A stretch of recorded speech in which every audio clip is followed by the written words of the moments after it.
Mission Impossible: The Final Reckoning has dropped in theaters, so let's talk about it.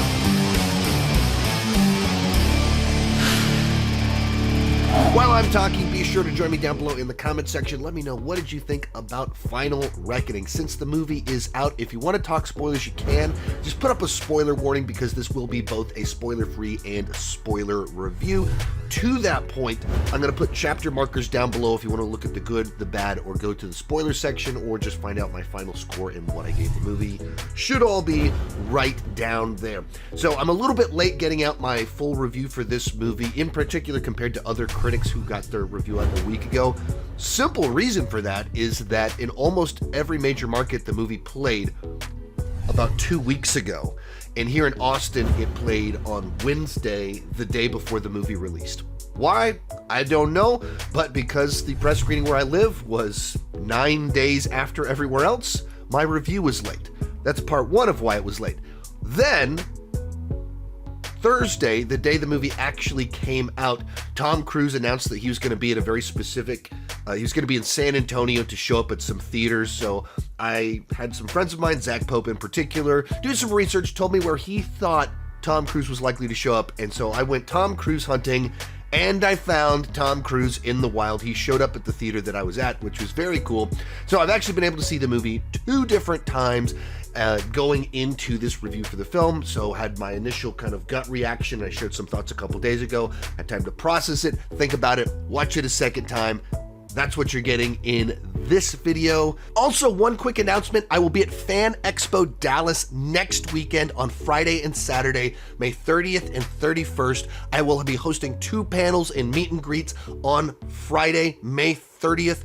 The information for all that is down below in the description. I'd love to meet you there. And let's get started with the good. And with this film that may be the last Mission Impossible film starring Tom Cruise, they really went all out trying to make this the biggest possible film that it could be, that would pull the whole franchise together and try and land the ship in a satisfying way. And on that level, I think that this movie absolutely delivered. The scope, scale, size of this film is so much bigger than the other movies, where perhaps there is a nuclear threat, perhaps there is something that might have dire consequences for the rest of the planet. But right out of the gate, somewhat because this is a part 2, we start on planet Earth with things kind of starting to collapse. That the AI has completely corrupted cyberspace, nothing is trustworthy anymore, in which case you just immediately feel the world on the brink of collapse on this global level. And that lingers over the whole film. You feel that. It's designed in a way that keeps reminding us of just how dire the situation is for the planet. And that kind of goes into the stakes of the film, where already things are in a horrible place. But adding to that is a ticking clock for the film for nuclear annihilation from multiple different directions, that both mankind itself is looking to start nuking each other to stop the AI from nuking us, and we're afraid of the AI nuking us. So there's all these kind of different levels of massive stakes with a ticking clock lingering over the entire film, combined with, as usual with this movies, this globe-trotting nature of the whole franchise, that we're on multiple different continents in multiple gorgeous cities. We're going to the top of the world. We're going to Africa. We're going everywhere in a story that keeps showing us global maps of countries being taken over and control centers, all this stuff that just makes it feel big. But beyond just the global sense of the film, individual sequences are huge, which has always been the case with this franchise, that it's been able to make wherever they go feel massive because they're usually shooting on real locations. But even command centers that they go to are huge rooms. Of course, we're going to different continents and seeing gorgeous landscapes. Everything about the movie feels and looks massive. You'd certainly hope so, because according to reports, this movie cost $400 million, which would make it the fourth most expensive movie ever made. And while I could certainly spend a lot of time talking about how that's insane for a variety of different reasons, and a lot of that does come down to they kept paying the crew during strikes, and there are things that inflated the budget. But also, you're watching a movie where nothing looks small. Nothing looks cheap. Nothing looks ordinary. Nothing looks stock. Everything looks massive, real, and utterly compelling. So, in that regard, like, they paid for premium quality, and they got premium quality. Of course, it's a Mission Impossible film. They are action films, but they're also spy thrillers. And to the fact that this movie is non-stop stakes, this movie also keeps you on the edge of your seat from the beginning to the very end. That you feel the danger and like, oh crap, this isn't good. And very early on, we put characters that we love in danger, and so you're on edge, like what is going to happen here. And around the halfway point, when you go like start getting out on the open waters and the plot really starts to kick in, like I watched it the second time with my wife, and she's like, oh man, I'm so stressed out. Like, Jennifer, it hasn't even started yet. Like, you're about to go 90 minutes without breathing. And then Tom Cruise jumps into the water, and she's like, oh, what is he doing? And it just keeps up that level of intensity with not just death-defying stunts, but also sequences that are set up in such a way that you just constantly feel the danger that our characters are in. And because they're so immersive, because they're so believable, every little thing that goes wrong feels like you're in the middle of all of it as it happens. Whether drowning, doors being blocked, will we get a signal sent in time? Will a place burn down? Who's gonna die? Goodness gracious, Tom, what are you doing on the outside of that plane? You're supposed to be on the inside of planes. All of the different things to just keep you on the edge of your seat. And then to that exact point, the movie, of course, has just two incredible set pieces. The one is the one that people keep talking about. Of course, Tom Cruise on the outside of a plane, grabbing on, holding on for dear life, is just like a pretty remarkable thing to see. And the trailers really don't do it justice, because they sell you on the idea of, like, okay, Tom Cruise is going to be dangling from a plane. Cool. He's done that before. And you see that at the beginning of Rogue Nation. He did that 10 years ago. But when you see the sequence, and it's just like a really good sequence where they just play out. He's having to climb up. All right, now what is he going to do now that he's up there? Okay, there's two different cockpits. Which one does he need to get into? Okay, but he actually needs to get over to that plane. And it keeps having a little objective for what he needs to do and all the little ways that this could go wrong, finding just enough funny little moments in there. And there's even a shot in it where it goes a little bit out of focus with Tom Cruise's face. And it's the sort of thing where I imagine they probably had a better version of that shot that was in focus. Or maybe they just didn't. That the best they could do is this slightly out of focus shot. But it's a great shot. Because you're like seeing Tom Cruise, like the line between Ethan and Tom of like, how do you get from one from one seat to the other on this plane? And he's like moving around and he's a little bit out of focus. And you're like, right, because Tom Cruise is in a plane. Like, what are you going to do? And they're just like, it's so well done. The other one that almost certainly won't, it's not quite as sensational as a Tom Cruise on the outside of a plane, is the submarine sequence, which itself is an incredible sequence.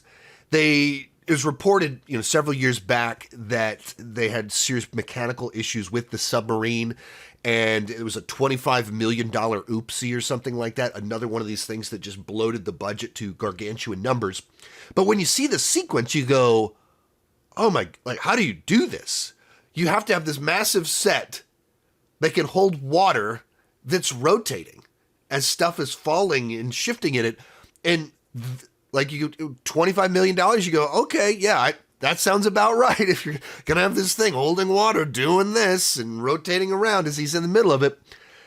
But you're also getting something that's just this really impressive, cool sequence of a character with a clear objective, get out of here alive, and every danger that he faces, and things keep getting blocked and things are falling on him, and you're just, oh. And much like the Dubai Tower sequence in Ghost Protocol, where Ethan's trying to get the thing to the place in a certain amount of time, and everything goes wrong. It just keeps stacking conflict on top of conflict. So from the beginning, you're like tense, and then you're like, oh, and you get to the end of it, and you yourself are trying to hold your breath with Ethan. That's where they've really done a great job putting you in the moment, in the sequence. Other things we're going to talk about in here, there's a great set of characters. Now, of course, our regular ones that are returning that are fan favorites, of course, know that it's a lot of fun to see them, and some of them progressed where, Angela Bassett's character is now the president. And so there's little things like that. You see the progression of time in the world of Mission Impossible with these different characters. I got to single out a couple of ones that are just a little bit not the expected ones for you to be excited about. First one is the submarine captain. That it's a character that, I don't know the guy's name. On paper, if you just read his lines, there's not much there. Because it's just him basically being like, okay, continue. All right. What do you want? What do you need? So everything about him that makes him compelling, interesting, and this guy that you really like is the performance. It just has this specific intensity and curiosity to it. All paying off kind of with a single line of dialogue where they're talking, interacting, and you're building up to, it could go one of two ways of how this guy responds to Ethan and everything that he's doing. And he just really gets this one line that's actually kind of a bit of a zinger that's like, yeah, that's the moment right there. And because it's been played so well, it's like you're amped up after this very simple, straightforward line about this guy's reaction to Ethan's plan and everything going on. All goes back to the performance. Another one is Langley Guy. You watch the trailer, and the White Room vault guy is returning. That was in the trailer. That's not a spoiler. Wasn't really sure. Is he just kind of in it a little bit? They do so much more with the character than I was expecting, and in a way that makes him so much more interesting than he has any business being. There's more emotional depth to it. Like, he's literally just the guy famous for getting poisoned by Ethan. Like, that's his whole thing, is getting sick. And then they build out like this whole 30-year backstory of what he's been up to. And it's like, wow, like you found a way to make random guy very interesting, and I'm invested in him all of a sudden. And to that point, kind of closing out the positive on here, it's just a movie with a lot of emotional weight to it. That Mission Impossible movies aren't known for their emotion. They're known for the thrills, the action, the death-defying stunts. They're exciting, but you don't think emotional. You don't have sadness. You don't have this sentimentality to them. And because this movie is the send-off, and the stakes are bigger than ever, it finds a way to like really lean into that quite a bit. And there's a little bit of introspection to it. There's a number of goodbyes in the film. There's a number of characters that you didn't realize how much you cared about them, and it gives you those moments. And just whether the moments of victory, the moments of failure, the moments of loss, of everything like that, there's just a lot of really great moments in here with more emotional punch than you'd expect. So, like, for me, it's epic, it's emotional. Ultimately, because it is pulling everything together, it ends on this very satisfying note. Like, if this is our bookend, it's a really good bookend to the franchise. If this is the end of it, they found a place to go as big as they can, pull things together, and feel like we're doing that send-off, and you'd be like, yeah, you landed the plane, you landed the ship, we're good. I could be okay with that. But we'll also say, it's one of the most convoluted and messy Mission Impossible films. It has everything in it that I wanted out of the film. I felt everything that I was supposed to feel with this film, but it was very clunky trying to get me to that place and trying to make that happen. So, let's move on to the bad. And to kind of contextualize what I'm about to say, a movie like this is swinging for the fences. Just right off the bat, it's a movie that cost an enormous amount of money. It's, Tom Cruise leveraging all of his clout in Hollywood to be able to send off his franchise with a massive, insane budget, putting his life on the line, pulling 30 years worth of plot points together, and having this emotional film. It's swinging for the fences, and I don't think it hits a home run. I think it gets a double. Normally, a double is really good. You'd be like, yes, it got a double. It did it. But if a movie swings for the fences, if it feels like it's trying to be the biggest ever, many of us, it's one of our most anticipated films of the year, and it doesn't quite land on that level, you kind of leave with a sense of disappointment, and you start having to explain all the reasons why it doesn't fully work. And because of that, it can sound a little bit like I'm being really negative, and some people have taken away from my initial reactions that I didn't like the movie, and it's not that at all. I think it's a very good movie. It's a very satisfying movie. It's a very entertaining movie, but it's not the home run that it's set out to be. I felt it had to cut a couple corners to pull off the emotional satisfaction. So there's a lot that really works, and it pays off. It gets to the right endpoint. But the path to get there was more flawed than most Mission Impossible films. What I would compare, watching it the second time, the big comparison that came to mind for me was The Dark Knight Rises, which is a movie that people have many different opinions on it. For me, Dark Knight Rises is a satisfying conclusion that cuts more corners than most Nolan films, and there's more kind of lapses in logic, plot holes, some sequences where like, what on earth is going on here, to get to the satisfying epic conclusion. But it was satisfying. That's what this felt like to me. They're just clunky, messy to get to where I wanted it to be. A big part of the problem here is that it's a film with a serious exposition problem. That the movie's trying to do such a big story with all these locations and plot points and gizmos and gadgets and new sets of characters that we're introducing. So there's so much stuff going on in the film that we have to constantly pause to explain, this person is in this prison over here. We need to go get her because she knows this, and she knows this that'll get us to this person that knows this. And if this person can do this, then we can do this. So then we go get that person. This person wants us to go over there and get this thing so that this can be connected with that thing to do that thing. Then we need to go over here. And we keep having to explain everything that we're about to do and why we're about to do it. And we're on a submarine. He goes, my job on this submarine is to watch this, this, this, and this. What's this submarine next to? It's next to this island, that this island is for that, da-da-da-da-da-da-da. This matters because da-da-da-da-da-da-da. And the whole first 90 minutes of the movie is kind of nonstop. Here's what we need to do, why we need to do it, where we need to do it, and the whole backstory on that via exposition. And it because of that, it takes a long time for the movie to get going. Because we're bringing back all these plot points, there's a lot of flashbacks to previous movies to be like, remember this thing right here, remember this character right here, and it's just flashing back, pausing to explain things. There's this whole thing with Luthor at the beginning of the movie that it feels like this was a much longer subplot that started the film, and then they went, it's just taking way too long to get going. And so then they reworked it, so you just kind of skip over what's going on with Luthor at the beginning, just introduce like something's up with him and he's working on something, and then we explain what it was in flashbacks later on in dialogue, and do flashbacks to cut back to the stuff. Like, it felt very strange the way that it was cut into the film.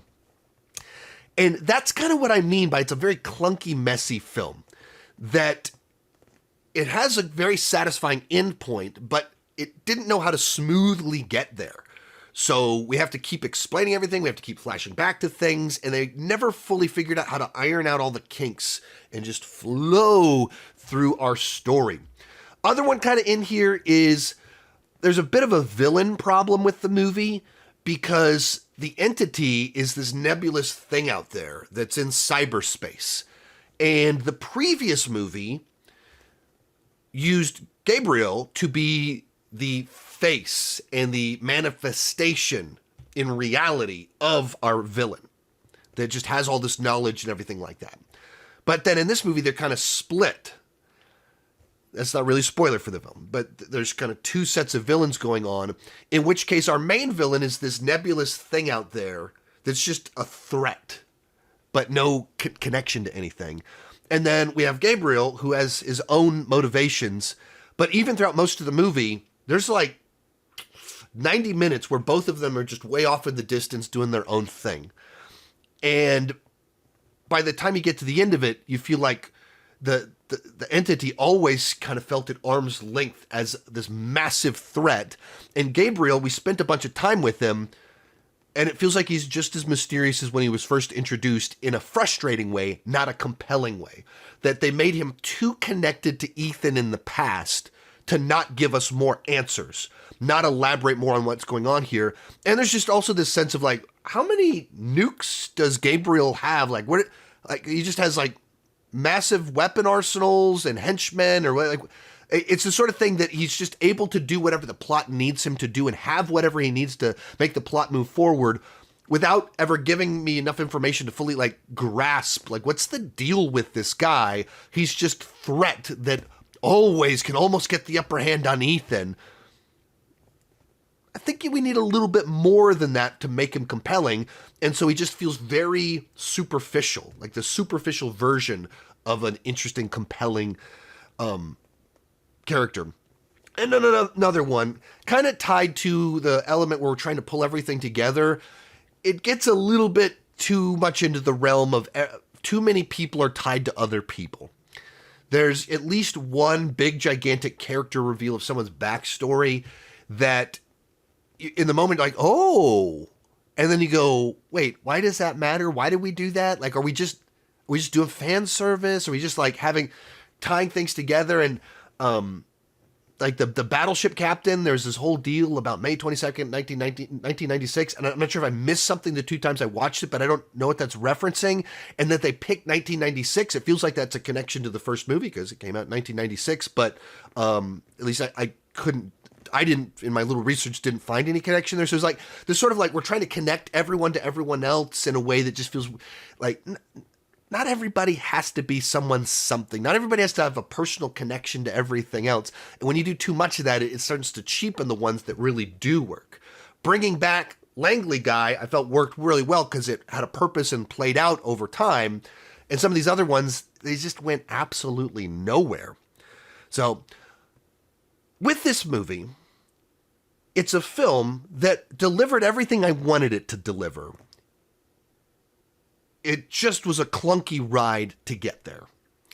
And in particular, the first 90 minutes, it's too much of an information dump.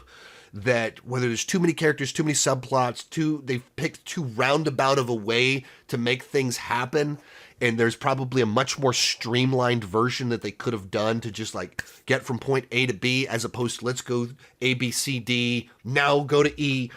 I don't know what it was, but there's just definitely flaws in a film that ultimately is quite satisfying. If you enjoyed this video, be sure to come back in the next couple of days. I'll have my ranking of the Mission Impossible films. Also, I've done reviews of every single Mission Impossible film in the past. Some of them are from almost 7 years ago, so it's kind of fun to see back in the day what Sean Chandler talks about used to look like, so there'll be links somewhere around here. Also remember, I will be at Fan Expo Dallas next weekend on Friday and Saturday. I will be hosting 2 panels on Friday. Information about that will be down below in the description. Please don't confuse my negativity for me not enjoying the film. I enjoyed all the things about this movie that I was supposed to enjoy. It was just a bumpy ride to get there with too much information all along the way. It's messy, it's convoluted, but also very satisfying, thrilling, and a nice send-off for the franchise if this is where they choose to end. Overall, it's a B, but on the entertainment scale, we will go for an 8.5 out of 10. And Mission Impossible fans, of course you gotta go see this one in the theater. All right. With all that said, I want to dive into a few specific spoilers on this film. Because I didn't put it, this would normally be 2 different videos, but because I'm late to the party, they're kind of being combined into one. First thing to talk about, the Luthor subplot in Luthor's ultimate fate. So in the movie, they introduce Luthor in this hideout where he's basically in some sort of medical bay working on something. And when I first watched it, it wasn't immediately obvious to me that he was in there because he was really sick.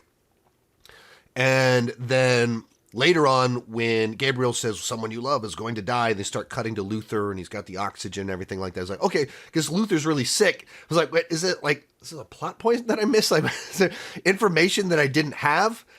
And then it starts explaining something about something that he was building and everything like that.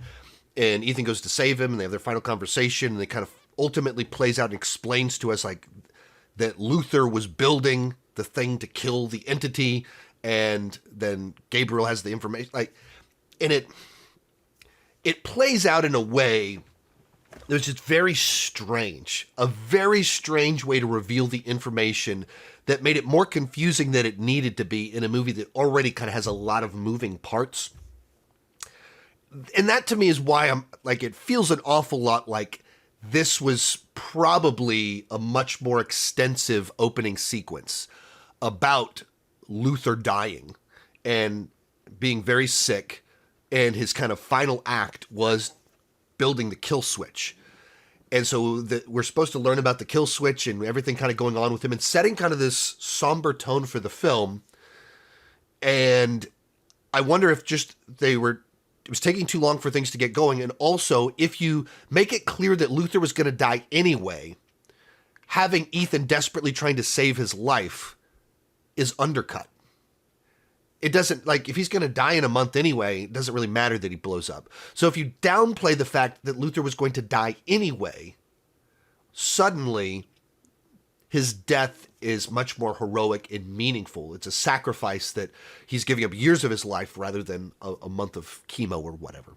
So I don't know if that, what piece of it to is what, but it's just like a very odd way to structure a main character's final mission and final death.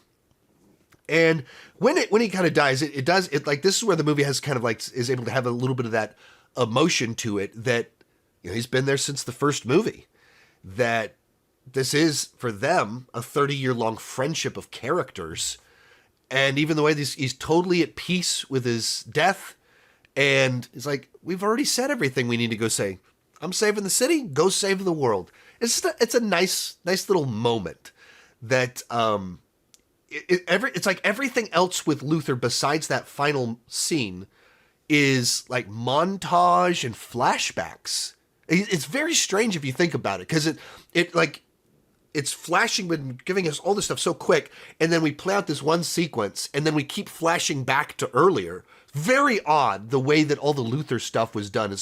The whole movie kind of has that flavor of like, what are we montaging and flashing back to all this stuff in such a weird way? Everybody is somebody's son. So one of the ones was just like a very odd reveal in the film is that we discover that the agent that's been chasing Ethan the last two movies is in fact Jim Phelps' son. So if you don't know, the original television show, Jim was the star of the show. So there was a little bit of a controversy when the first movie came out that they made the star of the show the villain of the film. And so, like, if you do that now with the internet, the way that the internet is developed now, you'd get killed. The internet would kill you. But somehow back in the day, it turned out to be okay. And it was like a movie that played so differently than to the main audience of the original TV show that it wasn't nearly the chaos that it would be if you did that now. But they make this character his son. And at the moment you're like, oh, okay, where are we going with it? What are we doing with this? And then they lean into he's on a revenge mission, and he believes that Ethan framed his father and is a liar. And then no, we're not doing that. I just have issues with the fact that you don't follow orders. And immediately and they don't go anywhere else with his family name or heritage. It's just like, that random guy, he's someone's kid. Huh? But it doesn't mean anything. It doesn't go anywhere. It's just weird.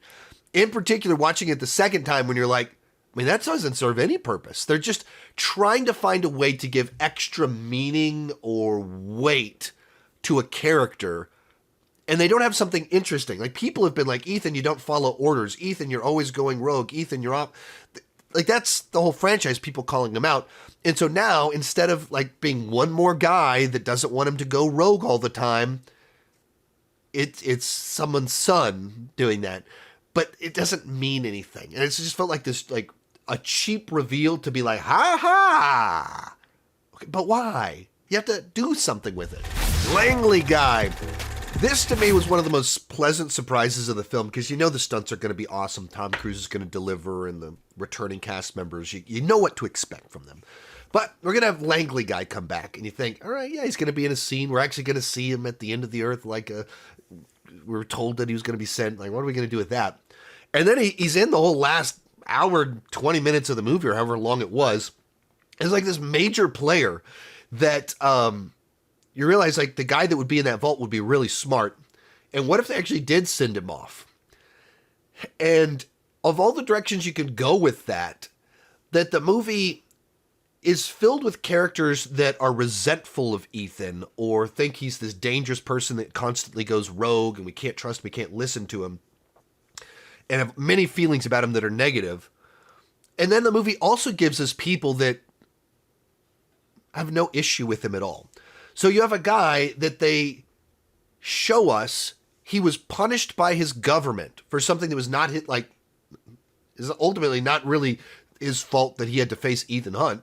No one else knew Ethan Hunt was Ethan Hunt like we know him now at the time. And he's punished by his government for 30 years in exile. And he could be resentful. And instead, the guy's perspective is like, finally, I got to live my life and be happy because of that. Like, I owe you my life. And like, they find that angle to it. And some of it's even just I think it's the Tom Cruise's old-fashioned feel-good blockbuster sentiments to how he makes his films, that you take the person that you expect to be angry with him and resentful, flip it on its head, and you go, actually, he loves Ethan for it. That's like a nice little touch. And then, like, we take him all the way to Africa with us to this doomsday bunker where, like, he's going to sacrifice himself because he's lived his full life and wants to have purpose. And he gets to live, but he was, like, right there, like, I'd be willing to go all the way with where we're going to go with this. But I just touched on another one, the submarine captain, another one of those characters that, in a movie filled with military people that are, like, absolutely opposed to Ethan, and we, by the book, just nuke these people, you get the submarine captain who they spend, I don't know, like 10 minutes straight of that guy being like, tell me more, very stern like all those other guys. And you get to the moment where it like, are you looking to poke the bear? Then you come to the right guy. And like, it's like the exact moment of like, you want that release of someone to stop pushing back against Ethan and get really excited at the potential of Ethan doing his insane thing. And then you reinterpret everything that this guy said up to this point in time, where this guy has just been listening with this intensity, like, go on. And you realize this guy loves the fact that there's this insane person that jumped out of a helicopter into the waters and could have died, but he's that guy. Like, I'm gonna jump without a parachute and figure it out. And submarine guy wants more of that guy. Thus, he's all of a sudden, well, Ethan, whatever you want, let's go do it. Whatever your insane thing is. And at the end of the movie, almost wish we got more, but all you really needed at the end of the film was him smiling, being like, I knew that guy was crazy enough to pull it off. Just really fun. And we got to talk about the end of the movie, where is this the last Mission Impossible? How far did they go? They went for the happy ending that in no way sets this up to be the final Mission Impossible. Emotionally speaking, we have this big emotional arc of that, calling back to previous movies, closing out plot points. There's a satisfaction. If this is it, how do you go bigger than this movie other than the space-time continuum? We're going to space. We got to save the galaxy. Without that, you can't go bigger than this movie went. So it's a nice bookend and if they choose for it to be. But there's nothing final about where this movie ends. Because at the end of the film, everybody lives. Ethan doesn't die, so Ethan can come back, and they won. Ethan went against the entire government. Everyone said, you're crazy, don't do it, don't do it, don't. Everyone told him he was wrong, and he was right. He's the one that stopped nuclear Armageddon. So it's set up for them to continue doing what they're doing. The team's all there, everything.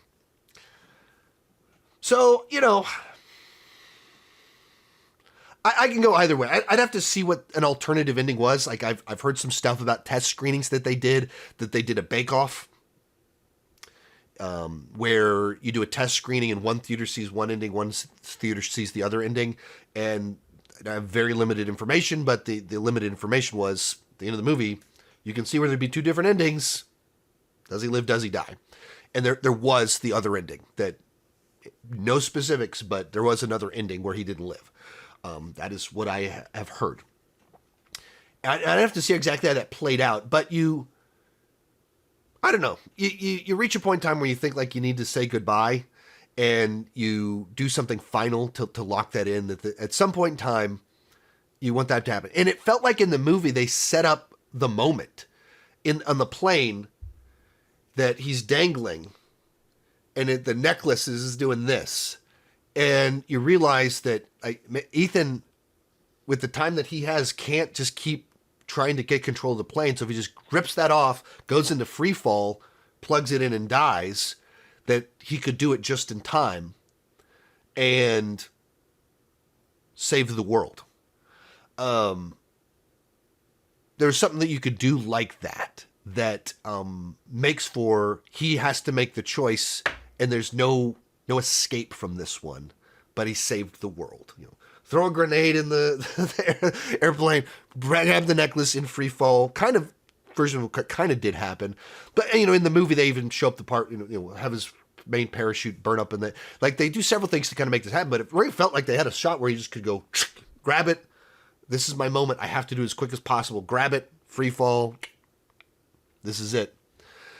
I think there could have been a way to do that, you know, at some point in time, Ethan faces the gambling, and the things get too big and too dangerous, and I don't know, but it feels a little bit like you sacrificed Luthor at the beginning, almost so you can get away with the happy ending.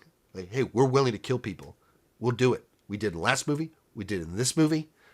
So now we can end the movie with mission accomplished and end on the positive note. And how much of that, once again, is that Tom Cruise is his sentimentality and just good old fashioned, you want a feel good ending. And if we're closing out this film, we want everyone to leave like, yeah, Mission Impossible. Yeah. I don't know. I think maybe there could have been merit to head in the other direction. Anyway, there you have it. There's my review, some spoiler thoughts. Be sure, if you live in Texas, to make it to Dallas next weekend, where I will be at Fan Expo at Dallas, hosting 2 different panels. I'd love to see you there. Thank you so much for watching, and keep talking movies and TV too much. Bye-bye.